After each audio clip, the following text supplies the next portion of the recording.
Meus amigos, estamos aqui hoje para falar de petição inicial. Meu nome é Charlie Teixeira Chaves, sou professor de processo civil que vai ilustrar essa compreensão dessa matéria extremamente importante. Petição inicial, eu gosto de colocar para vocês que ela exterioriza uma ideia de redação. E na realidade uma petição inicial é uma redação. Como a redação, ela tem uma estrutura básica, né? Uma introdução, desenvolvimento e conclusão. A petição inicial ela tem mais requisitos do que a própria redação em si. Porque ela tem uma estrutura que vai padronizar elementos, que vai ajudar a individualizar e trazer uma compreensão na estrutura toda do processo. A petição inicial é muito importante, porque a petição inicial ela é um pressuposto de existência do processo. Veja bem, petição inicial é um pressuposto de existência do processo. Só existe processo se tiver o que? Uma petição inicial. Diante disso, nós vamos falar do conteúdo da petição inicial. Esse conteúdo da petição inicial ela pode gerar uma inépcia da petição inicial. O que é uma inépcia, professor? Uma petição não apta. Essa petição não apta, lógico, é que ela gera uma estrutura de mau desenvolvimento que vai refletir no desenrolar do processo. Então, é importante que a petição inicial ela tenha uma estrutura básica. Toda petição inicial, então, ela vai ter uma estrutura de direcionamento, que é a questão da competência, né, onde o juízo que vai ser indicado, vai ter a qualificação do autor e réu, e nessa qualificação nós vamos ver vários requisitos essenciais para identificar, individualizar e localizar esses protagonistas, essas pessoas que vão envolver o processo. Nós vamos ter a narrativa do fato, né? Daí nós vamos falar uma expressão, narre-me fax dabitibiuri, me dê os fatos que te daria esse direito. Bem como na narrativa dos fatos nós temos que fazer um enquadramento do fato com o raciocínio jurídico, daquilo que se pede, que é o próprio direito, né? Então aí exige um pouco da compreensão do direito, né? E logo em seguida a gente vai ter o quê? A questão dos pedidos, que é o pedido imediato, direcionado ao Estado do juiz, pedido mediato, é o bem jurídico almejado, bem como o valor da causa. E outros pedidos subsidiários, como justiça gratuita, e assim que a gente for desenvolvendo, conforme a necessidade da petição inicial, ela terá alguns pedidos que vão ser agregados, né? Então esse é o nosso objetivo. Parece simples, né? Acabei trazendo um roteiro simplificado da petição inicial, mas nós vamos esmiuçar toda a compreensão da petição inicial. E aí passamos pela ideia de que a petição inicial ela é um pressuposto de existência. Professor Charlie, o que é um pressuposto de existência? Só existe processo se existir petição inicial. Você está falando do conteúdo da elaboração da petição? Não. O conteúdo da descrição da petição inicial, nós vamos ver que é um pressuposto de validade, que é a petição inicial apta, ou não, ou a petição inicial inepta, né? Se ela for considerada não apta, ela vai ser considerada inepta. Então a gente vai desenvolver isso mais à frente para falar um pouco sobre petição inicial apta, que é uma petição como requisito para o desenvolvimento correto do processo. Aqui eu estou falando só da estrutura da petição. Para existir processo, eu tenho que ter uma petição inicial. Então ela é um pressuposto de existência. É interessante, né, que como requisito da petição inicial, no artigo 319, o legislador tirou algumas expressões. Antes falava que a petição inicial, no cabeçalho, ela é direcionada a quem? Ao juiz ou ao tribunal. Veja bem, isso era o que estava escrito no Código de 1973. Não é mais a realidade do nosso Código. Por quê? Eliminou a figura juiz? Eliminou. Eliminou a figura tribunal? Eliminou. Por quê? Para acrescentar uma expressão juízo. Então, a petição inicial ela deve ser direcionada ao juízo. Por que o juízo? A finalidade é que o juízo ele gera uma ideia de impessoalidade, uma ideia de que eu não estou direcionando a uma pessoa física, ao juiz fulano de tal. Não, eu estou direcionando ao juízo daquela comarca que vai ter uma pessoa física, que é o juiz. Mas essa figura física do juiz, ele vai se alternando conforme a necessidade do juízo. O que é isso, professor? Na realidade, eu estou preservando o princípio da imparcialidade.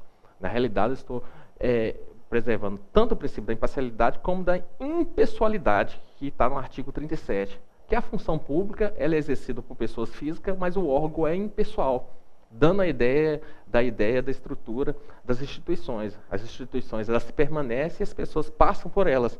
Daí vem o princípio da impessoalidade. Por isso que vem a necessidade da mudança, né? Na mudança de direcionamento da petição inicial. Então, ela mudou a figura do juízo e não mais do juiz, e não mais do tribunal, dando uma ideia da preservação do princípio da impessoalidade previsto no artigo 37 da Constituição da República Federativa do Brasil.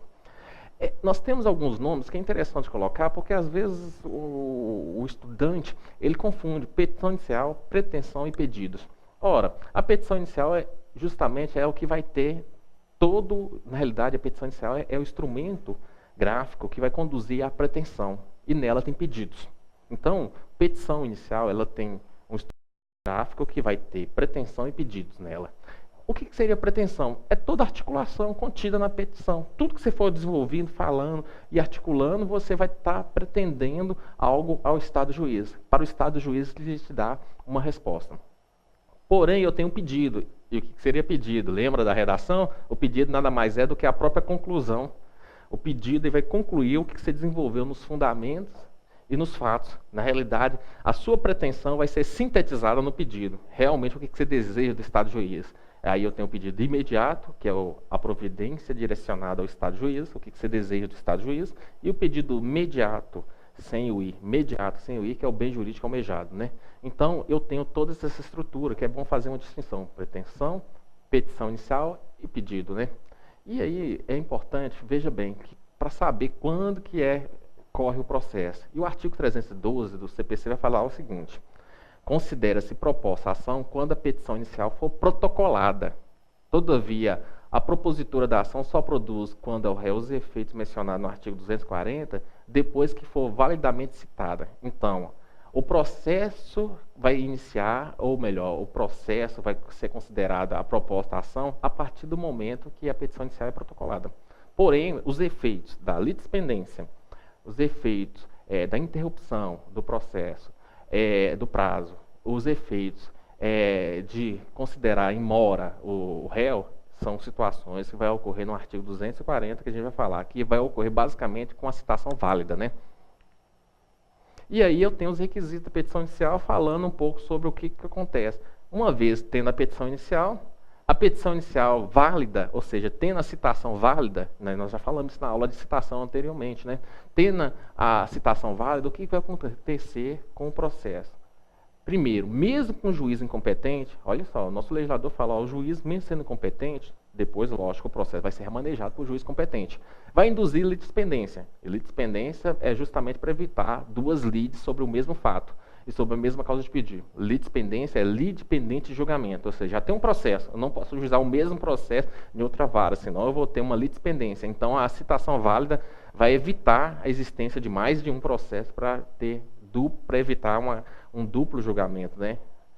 Torna a coisa litigiosa, ou seja, torna a coisa discutível, né? Uma vez que ela está sendo discutida no judiciário, né? Então, enquanto o judiciário não pacificar, não solucionar o conflito, ela se torna litigiosa. E constitui mora o devedor, ok?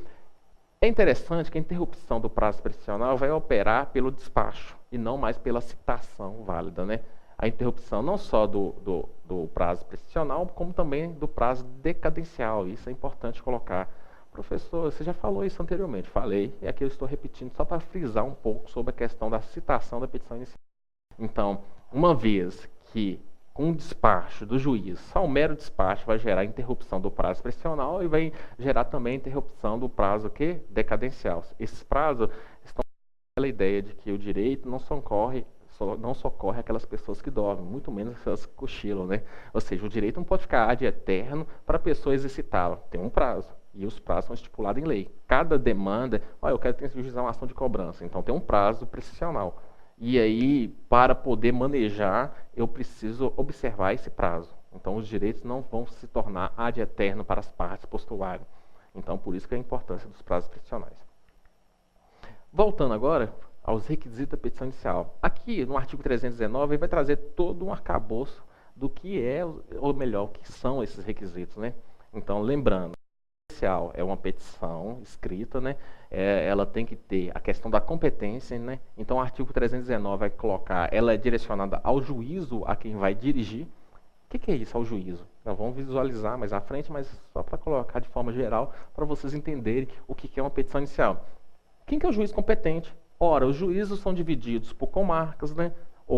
E essas comarcas, ela tem a matéria civil, tem matéria penal, tem matéria trabalhista, nós temos matérias dentro da matéria civil, tem uma divisão em família, várias famílias, assim por diante. Então você vai colocar ao juízo da comarca, ao juízo da vara civil da vara de família, da vara de sucessões, conforme o caso, da comarca de Belo Horizonte, da comarca de Montes Claros, conforme a comarca respectiva. Vocês estão percebendo que o inciso 1 direciona a questão da competência. O inciso 2 vai falar sobre a qualificação. E na qualificação é para saber quem que é o autor, os dados que vão individualizar o autor para saber o que ele está reivindicando, elementos ligados a endereço, estado civil, informação sobre e-mail eletrônico, bem como também do réu. Então, na realidade, o inciso 2 vai falar sobre a qualificação, e nós vamos voltar sobre isso. Dentro da qualificação é muito importante, porque se a gente não conseguir localizar o réu, e se o réu for esgotado todas as formas de tentar localizar o réu, e ele estiver em paradeiro incerto, não sabido, inacessível, ou de difícil localização, ele vai ser citado pela citação ficta, que é uma modalidade de citação por ficção, como a gente já falou anteriormente em outra aula. Então, a modalidade de citação ficta, nesse caso, vai se dar por edital, né? Depois a gente vai falar um pouco sobre a importância da qualificação do endereço para localizar o réu. Isso é importante porque essa ideia da localização do réu está ligada ao princípio constitucional, o quê? Do princípio do contraditório, né? Que está ligado à ideia resumida do que é contraditório. Resume-se em informação e possibilidade de reação. No inciso 3º, no artigo 319, ele trabalha os fatos e os fundamentos jurídicos do pedido. Professor, são duas coisas. É a causa de pedir. A causa de pedir remota, que é os fatos, que aí a gente vai falar da importância dela, porque é os fatos que realmente vai ser narrado conforme o que realmente aconteceu no caso específico, né? Daí nós temos aquela expressão, iuria novatia curia, dabit biuri mi facto. Em Deus, fatos que eu te daria o direito. O juiz conhece do direito. E os fundamentos jurídicos é pegar esses fatos e interligar com o raciocínio jurídico. E é muito importante isso. Ou seja, é extremamente importante porque é da narrativa dos fatos que o juiz ele vai equacionar o direito, né? E aí é importante a narrativa. Nós vamos falar também daqui a pouco sobre isso. Dos pedidos, né? Os pedidos tem vários pedidos, né? Tem pedidos simples, pedidos compostos, pedidos sucessivos, pedidos subsidiários, pedidos alternativos. Então nós vamos desenvolver um pouco sobre essa estrutura. O valor da causa. Apesar de a gente ter falado do valor da causa nos atos processuais, vamos repetir aqui para relembrar, porque na petição inicial é importante ter o valor da causa. Toda causa tem que ter um valor, inclusive por reflexo nas multas, sobre a questão da justiça gratuita e assim por diante. A prova. A prova é importante porque é através da prova que a gente vai garantir o princípio da ampla defesa, né? E esse princípio da ampla defesa está interligado a um outro princípio constitucional. A ampla defesa está na Constituição, mas também está interligado ao princípio da proibição da prova, o quê? Ilícita. Eu gosto de falar que o princípio da proibição da prova ilícita, né, ela está caracterizada numa ideia simples. O que é proibição de uma prova ilícita? Não é dado o Estado tentar punir bandido, se tornando bandido para obter esse tipo de prova, né? Então é evitar que, para a gente não confundir quem que é o mocinho, né? Ou seja, então a proibição da prova ilícita não é dado qualquer espécie de tipo de prova. Prova clandestina, prova violenta, prova à base de tortura, prova utilizada como mecanismo que não é aceitável dentro de uma estrutura dos direitos humanos. Não é aceitável, né? Ou seja, a gente não pode produzir prova a todo custo, né? Então a gente vai falar um pouco sobre isso na questão das provas, né? E também a questão da realização da audiência de conciliação e mediação. O novo CPC, e aí ele vai inovar. Antes o réu era citado para apresentar contestação imediatamente. Agora não, ele é citado nos casos que permite a figura da autocomposição, isso é importante. Nos casos que ele permite a figura da autocomposição, ele é citado para quê? Para a audiência de conciliação e mediação. O nosso legislador está trabalhando cada vez mais a importância das partes se autocompor, através da conciliação ou através da mediação. E a modalidade de autocomposição, a ideia básica ela retira a decisão proferida pelo juiz, basicamente deixando os próprios protagonistas, os próprios interessados solucionarem o conflito, entrarem num denominador comum, resolverem conflito. Ou seja, o autor e o réu se tornarem autor da sua própria realidade, construindo sua própria realidade. E o julgador vai homologar essa vontade. Então, a ideia básica da conciliação e mediação é trabalhar uma forma de resolução pelos próprios envolvidos. E isso, normalmente, quando ela é feita de forma bem desenvolvida, ela dura muito mais do que uma decisão proferida pelo próprio julgador, pelo próprio juiz, porque o juiz vai impor uma decisão.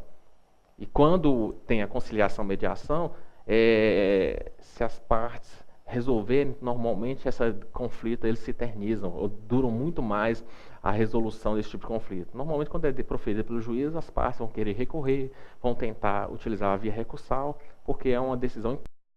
Quando a decisão é construída pelos envolvidos, ela tem uma aceitabilidade, uma duração muito melhor do que algo imposto, né? Então, conciliação e mediação vem para modernizar o novo CPC. Então, eles são citados agora para participar de conciliação e mediação. Tem hipótese que o réu vai ser citado diretamente para apresentar a contestação? Tem. Nós vamos visualizar isso mais na frente, quando a gente for falar especificamente sobre esse tópico do inciso 7 do artigo 319 do CPC. Aqui nós vamos ver que o legislador vai criar uma flexibilização sobre a questão da qualificação. A qualificação é muito importante. Essa qualificação mal feita, mal elaborada, ela vai provocar o quê? Citação ficta, citação por edital ou citação por hora certa. Mas aí o legislador, para tentar facilitar, para a petição inicial não ser indeferida, ele vai permitir a obtenção das informações do réu através de várias diligências. Olha que interessante, né? O legislador, para não criar um obstáculo ao acesso à justiça, o acesso à jurisdição, ele vai permitir, lá no artigo 319, parágrafo 1º, que o juiz utilize de diligências necessárias para obter informação dos dados do réu. Muito interessante isso, né? Porque o réu, ele pode, quando o réu está de má fé, ele vai criar manobras para não ser identificado, para dificultar a localização de endereço e assim por diante. Para não ser localizado o CPF. E aí o que acontece? O transtorno vai ficar, usando uma palavra da obra da Teoria Geral do Processo dada Pellegrini, não vai ter pacificação social. Não vai ter pacificação social. Então, aqui o judiciário vai ajudar a corroborar na qualificação do réu, objetivando o quê? Diligência para obtenção do quê? Da qualificação do autor e do réu naquilo que for necessário, né? Do autor não tem que não, porque o autor vai colocar seus dados todos de forma clara na própria petição inicial. Mas a dificuldade é localizar o réu, ter os dados do réu, nome completo, CPF, identidade, estado civil, para tentar ser localizado. Então, o parágrafo 1º vai colocar, caso não disponha das informações previstas no inciso 2º, poderá o autor, na petição inicial, requerer ao juiz o que? Diligências necessárias à sua obtenção. Pedir para oficiar banco, Receita Federal, tribunais regionais eleitorais, bem como também operadoras de telefone fixa e móvel para tentar localizar. Isso é muito bacana, né? Então o judiciário, ao invés de indeferir, vai possibilitar a complementação desses dados, né? Então isso é muito interessante na questão da qualificação. A petição inicial também não será indeferida, antes indeferia, viu, gente? Se a despeito das informações que se refere ao inciso 2º, é possível a citação do réu.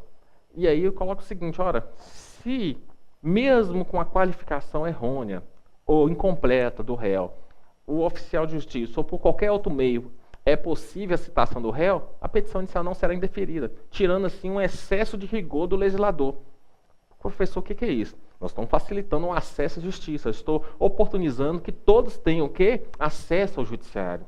E nós temos que acabar com essa ideia, não, só tem quem tem condições financeiras vai ter acesso ao judiciário. Ah, mas o meu valor é insignificante para o judiciário dar uma resposta. Pouco importa. A nossa Constituição, ela coloca que o acesso à justiça, ela não está vinculada ao valor da causa. Ela está vinculada à resposta que o jurisdicionado deve ter do Estado de juízo.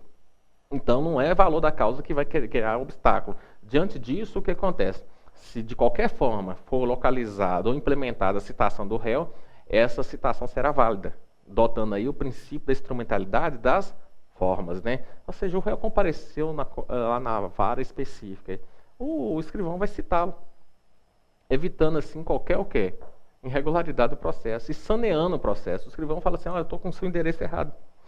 Me passa o seu endereço para complementar? Ok, isso vai ser possível. Então a petição inicial não vai ser indeferida se foi obtida a citação do réu de qualquer outra forma para facilitar a sua defesa. É importante que o réu ele tenha a oportunidade de se defender. Isso é importante. Como ele não está sendo citado inicialmente, veja bem, o réu não está sendo citado inicialmente para apresentar a contestação, ele está sendo citado nas situações que cabe a autocomposição, ele vai ser citado para comparecer à audiência de conciliação e mediação, então não vai existir um prejuízo iminente, né? Isso é uma forma de flexibilizar e facilitar o processo quando eu tenho dificuldade em qualificar ou saber o endereço do réu. O parágrafo 3º do 319 também vai colocar mais um elemento para mitigar, abrandar e eufemizar o rigor legal. Aqui, no parágrafo terceiro, eu estou colocando e o legislador vai usar a expressão acesso à justiça. Olha que interessante. Ele vai falar o seguinte: petição inicial não será indeferida pelo não atendimento ao disposto no inciso 2º. Lembrando, no inciso 2º eu estou falando da qualificação das partes. E qual que é a importância disso? Qualificação. Eu preciso saber o endereço do réu, preciso saber o nome completo, CPF e dados característicos para poder o processo desenvolver de forma salutar e válido, né? Para ter uma efetividade no processo. E aí, veja bem, não será indeferida a petição inicial, nessas hipóteses que eu acabei de colocar, quando a obtenção de informação torna impossível ou excessivamente oneroso o acesso à justiça. Ou seja, eu vou poder usar o do judiciário para eliminar esse ato de excessividade, ato de onerosidade. Então, inclusive, vocês vão perceber que, eu vou citar para vocês mais à frente, quando eu falar desse tópico, é que quando o oficial de justiça, ou melhor, a parte, tem dificuldade de localizar o réu, e ele precisa de uma demanda judicial. Ora, se a petição inicial fala que tem que ter a qualificação do réu, mas imagine o seguinte, numa discussão de ação possessórias, eu estou lá com minha posse de uma fazenda minha, imagine isso, um exemplo, e ela está sendo invadida por vários sem terras, e eu não sei o nome de ninguém, como é que eu vou fazer? Se a petição inicial exige o nome do réu, se eu não sei, eu vou ter que me aventurar e ir lá tentar pegar um documento de um dos envolvidos para colocar na petição inicial? Não. Aí o oficial de justiça ele pode complementar esses dados e pode citar um dos réus para poder a demanda prosseguir. Por quê? É difícil. Tem situações que são extremamente impossível ou excessivamente oneroso ao acesso à justiça. É difícil o autor ter ciência de quem que é o réu. Daí eu preciso de uma ação de reintegração de posse. Só que eu tenho inúmeros réus e não sei nome de nenhum. Então, o nosso legislador, atento a essas dificuldades, ele vai flexibilizar um pouco essa realidade, né? Olha só, nós estamos adotando o princípio da instrumentalidade das formas. O que é a instrumentalidade das formas? Só para repetir, nós já falamos isso anteriormente, mas é interessante sempre repetir. O ato está sendo feito fora do padrão legal, mas não houve prejuízo a ninguém, ou seja, ausência de prejuízo, e alcançou a finalidade própria. Então, nós temos uma mitigação ao rigor da qualificação do réu da petição inicial, aí, no novo CPC de 2015. Né? Agora, vamos falar um pouco detidamente em cada uma das hipóteses. Né? Vamos começar sobre competência. Né? Professor, o que é competência? Já foi dito, lá no artigo 319, no inciso 1º, eu tenho que colocar ao juízo, e a expressão juízo nós já explicamos por quê. Porque para preservar o princípio da imparcialidade, né? O princípio da imparcialidade ligado à impessoalidade, né? Ou seja, quando eu colocou a expressão juízo, ele garantiu o princípio da impessoalidade que está previsto no artigo 37 da Constituição da República. O serviço público, o servidor público, ele exerce uma função impessoal. Não é dado o nome de juiz X, juiz Y, não, ao juízo, porque as instituições elas se permanecem pelo critério da impessoalidade e não pelas figuras dadas pelos nomes das pessoas físicas que exercem. Ok? Então, assim, é uma ideia justamente essa. Diante disso, o inciso 1º vai indicar o quê? Basicamente a competência. E aí vai eliminar aquelas expressões, excelentíssimo senhor doutor juízo, até porque nem todo juiz é doutor, né? Porque aí nós temos aquela que é confusão. Não, doutor é só aquele que é formado em universidade, que defenderam teses, né? Nós já temos uma lei, que é uma lei federal, que deixa muito claro nesse sentido. Não é formado, que você forme bacharel, que você adquire o título de doutor imediatamente.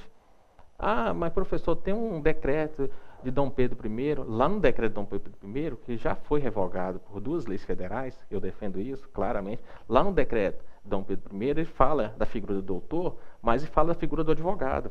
O advogado, para se tornar doutor, ele teria que defender várias teses, quase semelhante como acontece. Não era título inerente, eu me tornava advogado e se tornava doutor. Nem o decreto de Dom Pedro falava isso de forma nítida e clara. Mas aí virou costumeiro, até como forma de tratativa, chamar todos os formados em universidade como doutores. Mas isso não é verdade. Na realidade, até o novo CPC elimina isso. Eu não vou chamar excelentíssimo senhor doutor juízo mais não. Vou chamar ao juízo.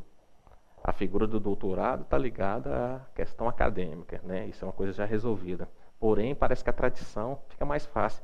E às vezes virou um ato de cortesia, né? Chamar alguém de doutor, porque quando você não sabe o nome, para não ficar uma coisa meio desrespeitosa, né? Mas não é correto denominar títulos àqueles que não receberam e que está fora do padrão legal. ok? Saindo essa justificativa, vamos tentar continuar a compreensão aqui. Então, a petição inicial agora vai ao juízo, e eu coloquei aqui para vocês, deve direcionar ao juízo do direito da vara X e da comarca X. E isso vai ajudar a entender o que é competência. Competência em que sentido? Como desdobramento da função jurisdicional. Lembrando, a função jurisdicional é iuris dicta, jurisdição. Jurisdição representa iuris dicta, dizer o direito, e no caso do Brasil, dizer o direito que predito. Predito por quê? Está previsto no artigo 5º, inciso 2º da Constituição da República Federativa do Brasil, que ninguém é obrigado a fazer nada senão em virtude de lei.